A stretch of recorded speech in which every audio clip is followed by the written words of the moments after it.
Assalamualaikum warahmatullahi wabarakatuh. Okay, Alhamdulillah bersyukur pada Allah SWT. Okay, hari ini kita dapat lagi bersama-sama untuk belajar. Okay.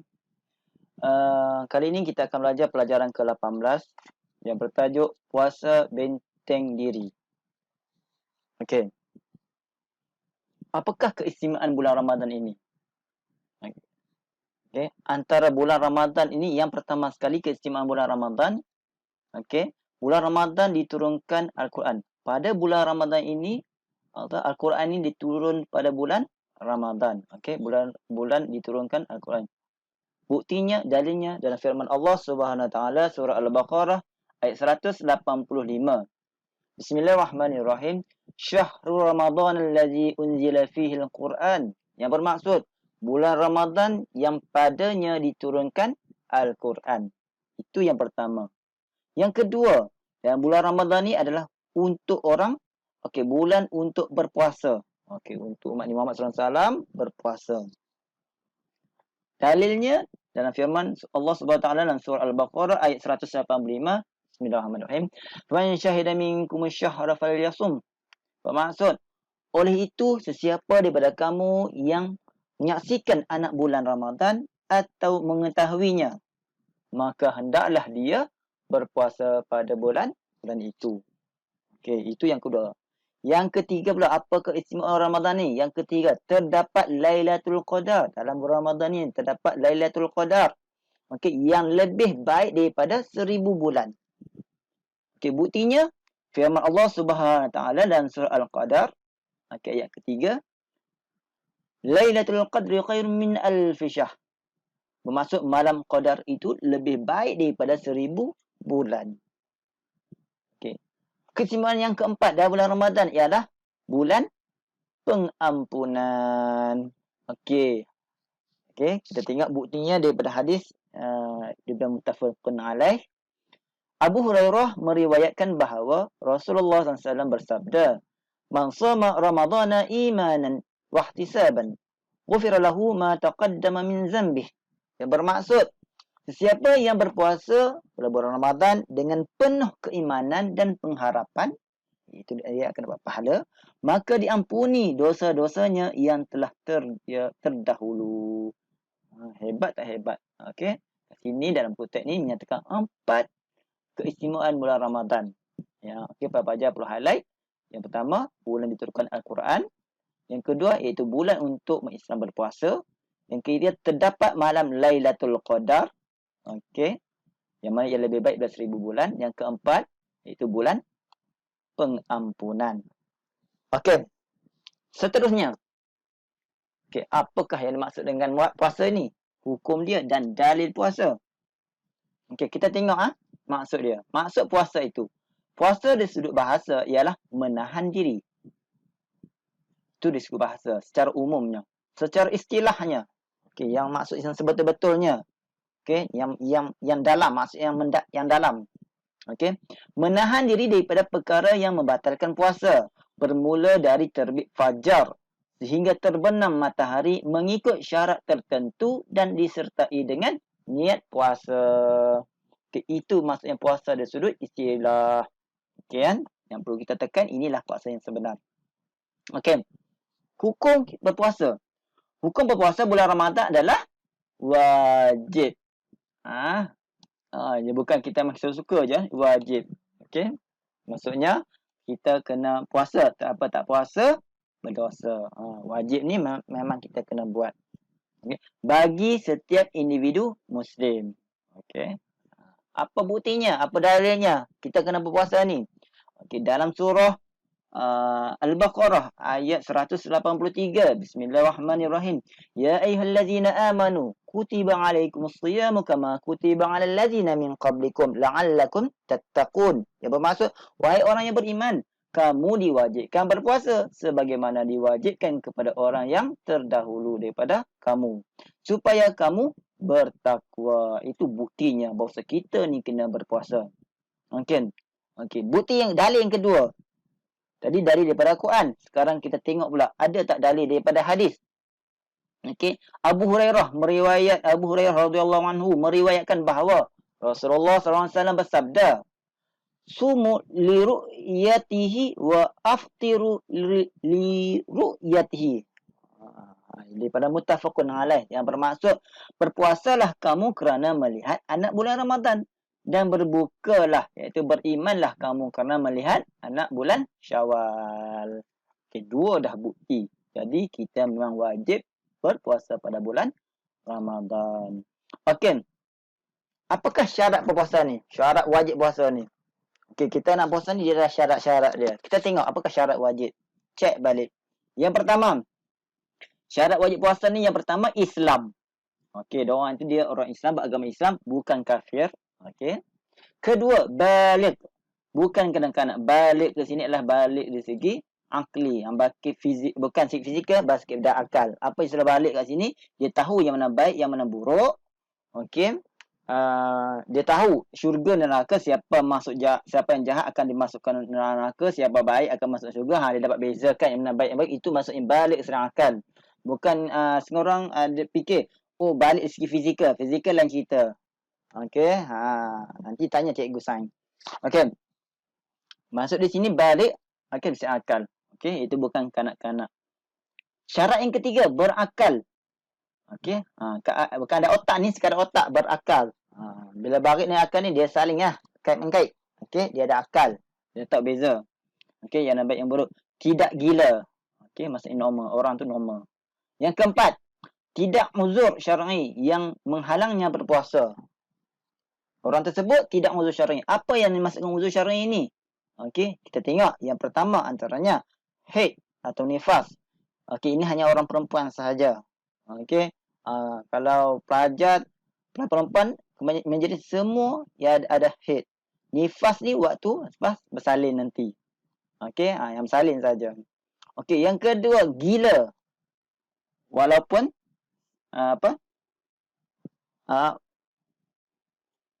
walaupun seketika, sekejap je. Dia gila maksudnya hilang akal. Walaupun sekejap je dia gila, maka batalnya puasa di hari itu. Okey. Yang ketiga pitam sepanjang hari. Pitam tu maksudnya istilah lain pengsan lah. Okey, tak sedarkan diri sepanjang hari. Tempoh yang lama. Maka ia pun tak boleh puasa. Okey, syarat wajib yang kelima, ia tidak uzur syar'i. Dia tak uzur syar'i. Okay, yang mengharuskannya berbuka puasa.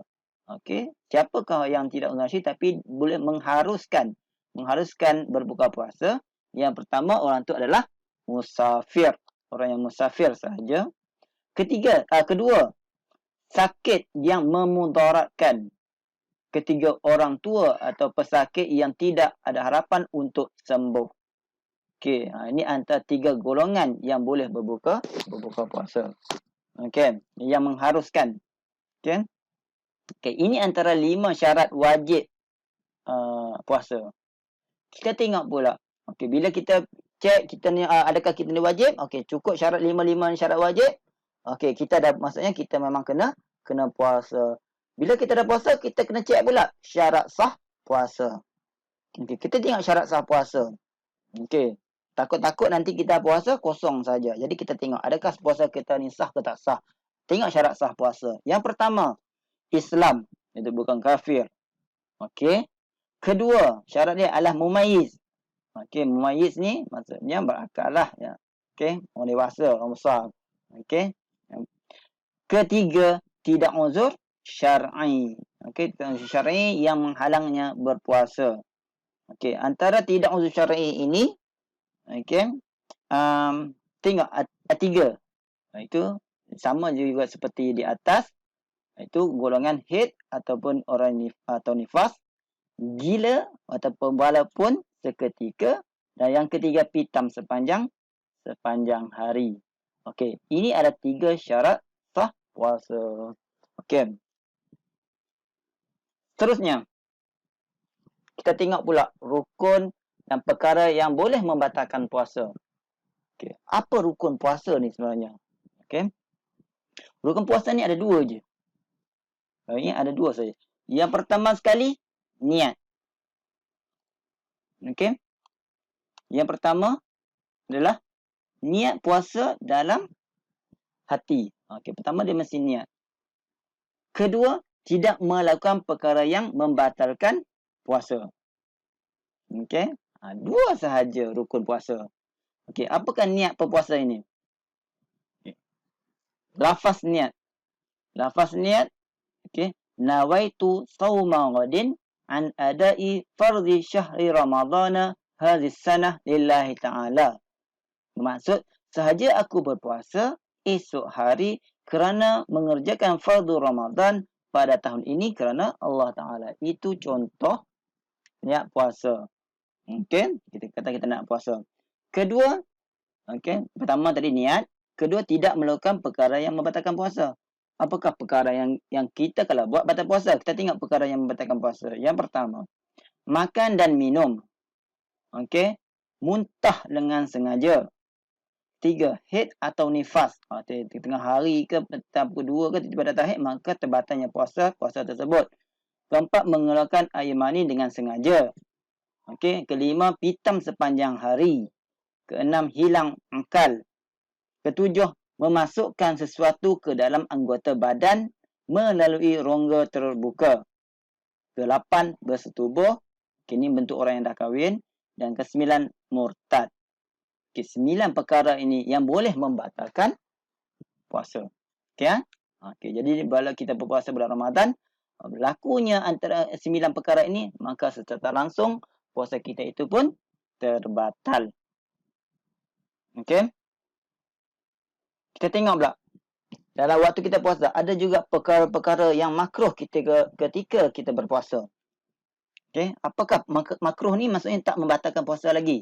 Tetapi kalau boleh kita elakkan. Jangan kita buat. Apakah perkara yang makruh ini? Yang pertama, tidur berlebihan pada siang hari. Yang kedua, merasa makanan di lidah tanpa menelannya. Kita tengok perkara makruh ketika berpuasa. Yang pertama, tidur berlebihan pada siang hari. Pagi sampai bangun semayang saja. Tidur balik. Itu perkara makruh. Kedua, merasa makanan di lidah tanpa menelannya. Sakit sikit. Tek sikit. Ni selalunya ibu-ibu atau mak-mak nak masak kan. Dia boleh letak sikit je. Supaya sebab nak makanan tu sedap. Supaya nanti bila buka puasa sedap kan. Boleh. Tapi dia makruh. Kalau boleh janganlah. Jangan buatlah. Sikit je. Ketiga, berkumur atau memasukkan air ke hidung secara berlebihan. Ini waktu mana? Waktu mengambil wuduk. Yang sunat kan kita ambil wuduk basuh hidung, betul? Itu kita masuk secara berlebihan. Tak boleh. Kalau kita tak biasa, jangan buat. Keempat, mandi wajib selepas fajar. Kelima, berbekam. Berbekam ni apa? Berbekam ni yang mengeluarkan darah kotor tu. Keenam, mandi secara berlebihan untuk menyegarkan badan. Waktu panas sangat, dia mandi lama-lama ataupun berendam dalam tap ataupun kolam. Tak batal puasa tapi makruh. Ketujuh, melewatkan berbuka. Yang ni saya tak bimbang sangatlah. Selalunya insya-Allah kot. Majoriti kita ni sebelum nak buka puasa 5 minit sebelum buka puasa memang depan makanan. Dia tak apa. Tapi maksudnya kalau melewatkan tu tak boleh. Berbukalah tepat pada masanya. Kelapan, melakukan permulaan persetubuhan bagi suami isteri. Ini bagi yang dah kahwin. Ini antara 8 perkara-perkara makruh. Kalau buat benda ini tak membatalkan puasa, tetapi ia sekadar makruh. Sebaiknya tinggalkan, jangan buat. Seterusnya, sunat berpuasa. Apakah perkara sunat ni kita berpuasa? Perkara sunat waktu berpuasa ni, apa perkara sunat yang kita kena buat? Iaitu ketika sahur. Kita tengok waktu sahur. Waktu sahur apa benda yang sunat kita boleh buat? Pertama, bersahur. Bersahur ni maksudnya kita makan sebelum waktu fajar. Waktu sebelum subuh pagi tu kita bersahur. Tu maksudnya bersahur. Makan. Kedua, melewatkan sahur. Melewatkan sahur ni maksudnya dekat-dekat nak fajar nak keluar, dekat nak subuh tu kan. Dekat nak subuh kita makan sahur. Jangan makan awal-awal. Setengah makan sahur pukul apa? Pukul 11 malam. Dia tidur sekejap, bangun pukul 11, dia makan sahur. Boleh tak boleh? Boleh, bukan kata tak boleh. Cuma, itu lewat itu awal sangat. Okey, sebab tu disunatkan kita melewatkan sahur. Ketiga, mandi wajib sebelum fajar jika berjunuk. Ini bagi yang dah kahwin. Okey. Itu waktu sahur. Ketika berbuka, time waktu nak buka tu, apakah perkara-perkara sunat? Yang pertama, bersegeralah untuk berbuka. Okey, ini biasa semua tahu. Kedua, mendahulukan kurma. Okey, kalau ada kurma, kita buka kurma dulu. Air atau makanan manis ketika berbuka. Okey, kalau tak ada kurma, okey, kita boleh guna benda-benda yang manis. Okey. Okey, macam buah kurma ke, buah kismis ke, ataupun apa kalau sekiranya tidak ada kurma. Okey. Asalkan benda-benda yang manis. Kalau tak ada juga, tak ada masalah. Ia sekadar sunat. Okey, yang ketiga, membaca doa berbuka puasa. Macam mana cara nak baca doa ni? Kita tengok kat sini. Allahumma laka sumtu wa ala rizkika aftartu. Zahabaz zama' wa wabtallatil uruq wasabital ajru insyaallah. Okey, minta maaf suara ustaz sedap sikit. Okey. Bermaksud, ya Allah, kerana-Mu aku berpuasa, dengan rezekimu aku berbuka, hilang hilang dahaga dan basah urat saraf, dan tetaplah pahala dengan izinmu. Okey, sebenarnya selalu kita buka puasa, kita baca doa setakat ni pun dah cukup dah sebenarnya. Ini just tambahan, saya tak ada masalah. Kalau buat lagi baguslah. Okey. Okey. Yang keempat, menjamu orang lain berbuka puasa walaupun hanya dengan sebiji kurma atau seteguk air. Okey, sunat yang keempat iaitu kita jamu orang. Kalau kita buka sama tu nak dapatkan sunat, ambil kurma kita bagi ke orang. Itu. Okey. Itu pun dah dapat sunat dah. Orang kata apa? Kumpul sunat waktu ketika nak berbuka. Okey, boleh kan? Okey, seterusnya insya-Allah. Kita tengok ada 4 perkara ketika berbuka. Perkara sunat ketika berbuka. Sekarang ni, ibadat dan waktu siang dan malam. Okey. Sunat kita waktu berpuasa ni, sunat iaitu ibadat pada waktu siang dan malam. Yang pertama, apakah ibadat dia? Membaca Al-Quran. Okey. Kedua, berzikir, berselawat dan berdoa. Ketiga, bersedekah. Keempat, beriktikaf di masjid, terutama pada 10 hari terakhir Ramadan. Yang kelima, menahan lidah daripada perkara yang haram seperti mengumpat dan berbohong. Keenam, menahan diri daripada perbuatan yang memberahikan seperti menunduk video lucah dan melihat bukan mahram tanpa sebab. Ketujuh, solat tarawih dan witir, iaitu waktu malam sahaja. Waktu tarawih ni waktu malam saja, jangan solat tarawih waktu siang, tak ada. Okey. Okey, ini antara ibadat pada waktu siang dan juga waktu malam pada bulan Ramadan. Okey. Boleh kan? 3 kategori ni itu sunat berpuasa, sunat puasa. Okey.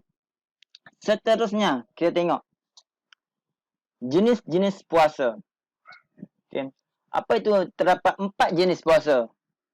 Okey. Yang pertama, puasa wajib. Okey, yang kedua, puasa sunat. Yang ketiga, puasa makruh. Yang keempat, puasa haram. Apa itu puasa wajib? Puasa wajib, kita tengok sini ya, puasa wajib. Okey. Puasa yang bulan Ramadan. Puasa qada. Puasa qada yang puasa ganti ya. Puasa nazar. Okey, puasa kafarah. Okey. Kedua, puasa sunat. Apa itu puasa sunat? Puasa pada hari Isnin dan Khamis. Puasa selang sehari, iaitu puasa Nabi Daud AS. Okey. Puasa pada hari Arafah, iaitu 9 Zulhijjah. Puasa pada hari Tasu'a, iaitu 9 Muharram. Okey, dan Ashura, iaitu 10 Muharram. Okey, puasa pada hari putih, Ayyamul Baydha, iaitu 13, 14 dan 15. setiap bulan. Puasa 6 hari pada bulan Syawal selepas Aidilfitri. Ini adalah jenis puasa sunat. Ketiga, puasa makruh. Puasa pada hari Jumaat sahaja. Puasa pada hari Sabtu sahaja. Puasa pada hari Ahad sahaja. Puasa sepanjang tahun. Okey, ini puasa makruh. Keempat, puasa haram. Puasa pada hari raya Aidilfitri dan Aidil Adha. Puasa pada hari tasyrik, iaitu 11, 12 dan 13 Zulhijjah. Puasa selepas nisfu Sya'ban, kecuali bagi orang yang biasa berpuasa dan orang yang wajib berpuasa. Seterusnya, puasa pada hari Syak, iaitu berpuasa pada 30 Sya'ban. Ini antara puasa-puasa yang haram kita berpuasa. Tak boleh puasa. Okey? Okay. Seterusnya, golongan yang diharuskan berbuka puasa. Siapa yang waktu dia dah puasa, tapi dia diharuskan berbuka puasa. Okey, ada golongan-golongan ini. Yang pertama, orang yang musafir. Okey, musafir yang diharuskan syarak. Musafir ini sebuah perjalanan kerana Allah SWT dengan jarak-jarak dan syarat-syarat tertentu. Itu musafir. Okey. Kedua, orang yang ditimpa sakit yang memudaratkan. Ketiga, orang tua yang tidak mampu berpuasa. Keempat, ibu yang mengandung atau menyusukan anak yang bimbang akan kesihatan diri atau anaknya. Kelima, orang yang terlalu lapar atau dahaga sehingga boleh membahayakan dirinya. Keenam, orang yang melakukan pekerjaan berat sehingga boleh memudaratkan dirinya jika meneruskan puasa. Okey, ini antara 6 perkara, 6 golongan yang diharuskan berbuka puasa. Okey, seterusnya kita tengok. Okey. Maksud qada, fidyah dan kafarah puasa. Okey, apa itu qada, fidyah dan kafarah puasa? Okey. Ini kena ingat betul-betul ya. Kena faham betul-betul. Okey, qada. Apakah maksud qada? Qada tu bermaksud mengganti hari puasa Ramadan bagi setiap hari yang ditinggalkan. Bermaksud sini, siapa yang tertinggal pada bulan Ramadan puasa wajib, maka dia kena ganti pada bulan yang lain. Okey, itu maksudnya qada. Kedua, fidyah. Fidyah bermaksud memberi makan fakir miskin dengan kadar secupak makanan asasi. Okey.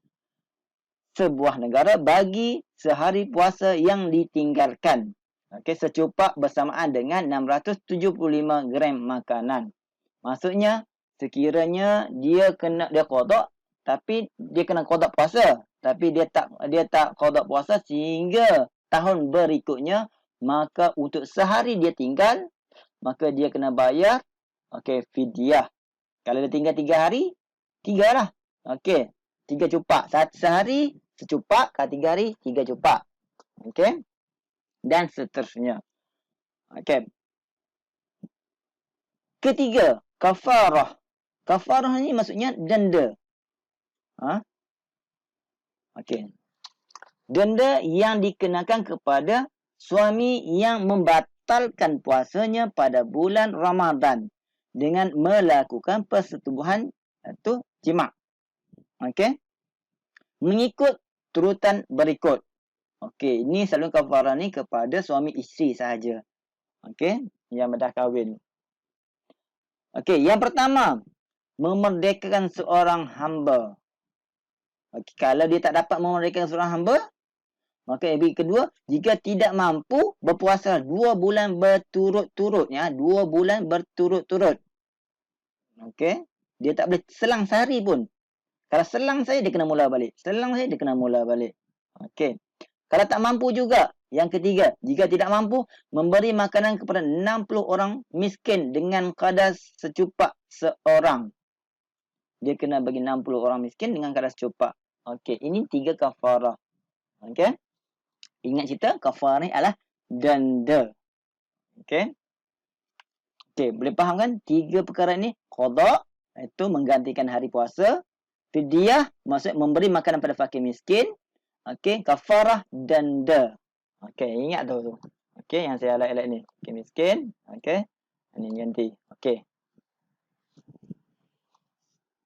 Seterusnya, qada, fidyah dan kafarah puasa bagi golongan yang diharuskan berbuka puasa. Okey, siapa yang perlu qada, fidyah dan kafarah? Okey, bagi golongan yang diharuskan berbuka puasa. Macam tadi ada kan kita belajar kan ada golongan yang diharuskan berbuka puasa. Okey, kita tengok ya wajib qada. Okey, wajib qada ni maksudnya musafir yang diharuskan syarak. Okey. Yang wajib qada ni musafir yang diharuskan syarak. Apa yang diharuskan syarak? Maksudnya dia musafir kerana Allah Taala. Okey. Kedua orang yang ditimpa sakit yang memudaratkan. Okey. Dia sakit sangat memudaratkan. Maksudnya bila dah sembuh waktu lain dia kena qada juga. Ketiga, perempuan haid atau nifas. Okey, keempat, ibu yang mengandung atau menyusukan anak yang bimbang akan kesihatan dirinya. Ini golongan tadi dia harus dibuka puasa pada bulan Ramadan. Maka dia juga diwajib qada pada bulan yang lain. Okey. Okey, golongan yang kedua, dia wajib fidyah. Okey, bukan sekadar qada, maka dia wajib fidyah. Pesakit yang tiada harapan untuk sembuh. Okey. Maksudnya dia tak mampu dah nak puasa pun dia kena bayar fidyah. Okey. Orang tua yang tidak mampu berpuasa. Orang yang mati sebelum sempat qada puasa jika tidak diqada oleh warisnya. Jika tidak, maksudnya kalau si mati tersebut ada tinggal puasa, maka warisnya boleh tolong qada puasa. Kalau tak nak qada puasa pun boleh bayar fidyah sahaja. Bagi mewakili mayit tadi tu. Okey, boleh faham kan? Okey, yang ketiga, wajib qada dan fidyah. Siapa dia wajib qada pun dia kena, fidyah pun dia kena. Iaitu ibu mengandung. Okey, wajib qada dan fidyah yang ketiga ni ya. Okey, apa itu wajib qada dan fidyah itu? Okey, siapakah dia? Siapakah mereka? Iaitu ibu yang mengandung atau menyusukan anak yang bimbang akan kesihatan anaknya. Kedua, tidak qada puasa tanpa keunzuran sehingga masuk bulan Ramadan seterusnya. Okey, ni dia dah wajib qada pun kena, fidyah pun kena. Okey. Okay, dua golongan ni sahaja. Okey. Okey, yang keempat, dia wajib qada dan kafarah. Qada pun kena, kafarah pun kena. Tadi wajib qada dan fidyah. Ini dia wajib qada pun kena, kafarah kena. Denda. Okey. Iaitu suami yang membatalkan puasa pada bulan Ramadan dengan melakukan persetubuhan iaitu jima'. Okey, ni khas ni untuk yang suami isteri sahaja. Okey, ada 4 golongan ini. Okey, boleh faham kan? Okey, ingat. Okey, seterusnya kita tengok. Kita tadi semua kita kena puasa. Jadi bila Allah suruh kita berpuasa, dia mesti ada hikmah dia. Okey, keistimewaan adalah hikmah dia. Okey, pada diri kita. Kita tengok apakah hikmah puasa, terutama pada umat Islam. Umat Islam dapat apa? Yang pertama, menambah ketaatan kepada Allah SWT kerana melaksanakan ibadah kepadanya dan mengurangkan maksiat. Kedua, memelihara kesihatan badan kerana merehatkan sistem pencernaan dan mengatur diet, iaitu keseimbangan. Ketiga, Islam dapat apa?